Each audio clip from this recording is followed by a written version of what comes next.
So, good news for Newry and Derry perhaps, as they might expect to welcome more shoppers from the Republic. But what about everyone else? Finance Minister Nigel Dodds is with me. You're very welcome. You have welcomed what the government has done largely in broad terms. You're pleased with what Alistair Darling is saying. Why? Well, I've welcomed the fact that this will have benefits for Northern Ireland, not least in terms of being able to be much more flexible about the capital programme. We're able to bring forward some £86 million worth of capital expenditure from years 2010, 2011 and bring that forward. That'll be helpful because I've been listening to the construction industry and what they're saying about trying to move things forward more quickly. And also it means extra money in terms of current expenditures of £24 million.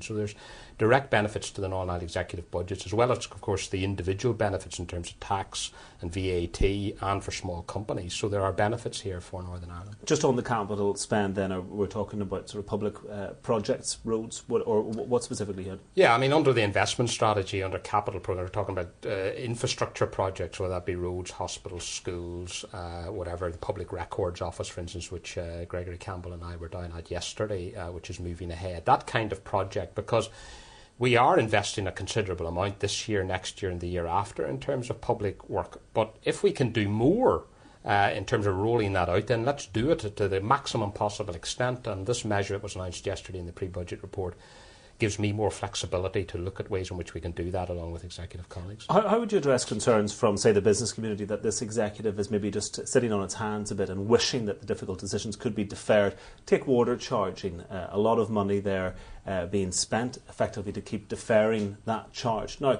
of course, there are people out there who can't perhaps afford the extra charge, but there are many who could. And in the current environment, perhaps that money should be better used elsewhere.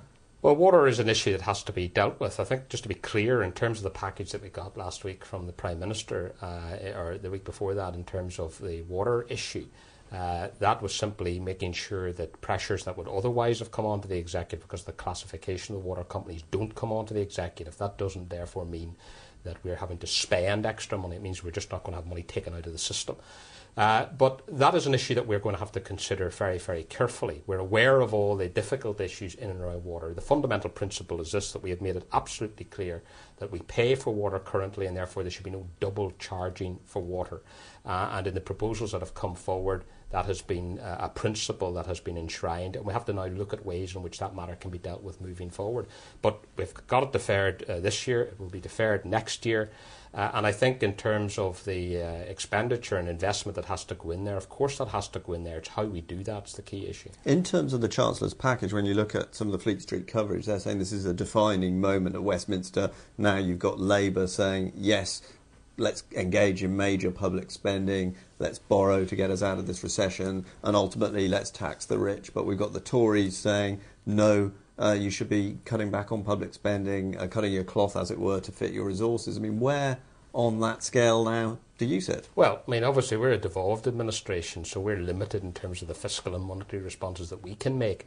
But I mean, looking at the situation, and we are obviously extremely involved in all of it because it affects Northern Ireland, there's no doubt that all the advice right across the world, all the major economies, the IMF, the World Bank, everybody is advising strongly that this is the time for a fiscal stimulus. Learning the lessons of the Great Depression, the New Deal, Franklin Delano Roosevelt and all of that, that if you sit back and do nothing, the recession will undoubtedly be longer and deeper and more difficult for families and firms and companies trying to employ people. So I think sitting back and doing nothing is not an option. It remains to be seen how this plays out politically. But I think that economically, all the advice that's coming right across the world, the G20 and the countries that have met have all agreed we need to act now, and therefore I welcome it in those terms. So maybe wearing your party hat, do you think the Conservatives are on the wrong side of the argument here? Well, I think the Conservatives, of course, up until a week ago had a completely different policy. They were in favour of matching Labour spending powers. Now they're saying they're not going to do that, and they seem to be of the view that the way through this recession is basically to not really interfere that much in terms of the way forward in terms of spending plans or tax cuts or fiscal stimulus. It runs against the advice of virtually everybody, all countries, all the experts, everything. I mean, it remains to be seen what happens on that. But all I can say is that the Conservative Party approach would appear to be one of basically, let's sit back and ride it out. And I think a lot of people feel that's a very, very dangerous strategy in terms of jobs and hard-pressed families. Well, when you look at the actual figures for the public sector borrowing requirement next year, it's going to be 90 billion more than was initially envisaged.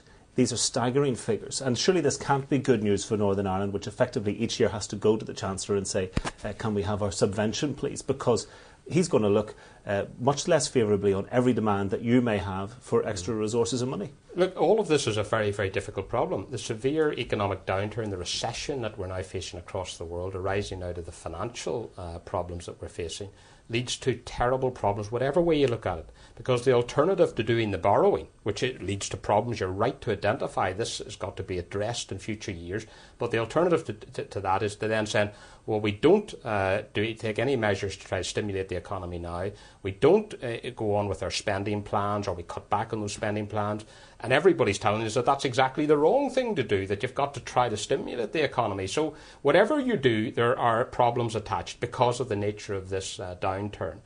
All I hear from Assembly members, I have to say, and MLAs is bring forward the capital spending programme. Go on ahead and deliver more of that. So I'm getting severe pressure, and I think it's the right thing to respond to that, to go out there and spend public money on infrastructure works. Now, if anyone in the Assembly is standing up and saying, I don't want to do that, we don't want to do that, they should say that now and make that clear. But I think the overwhelming evidence is that that is the right approach.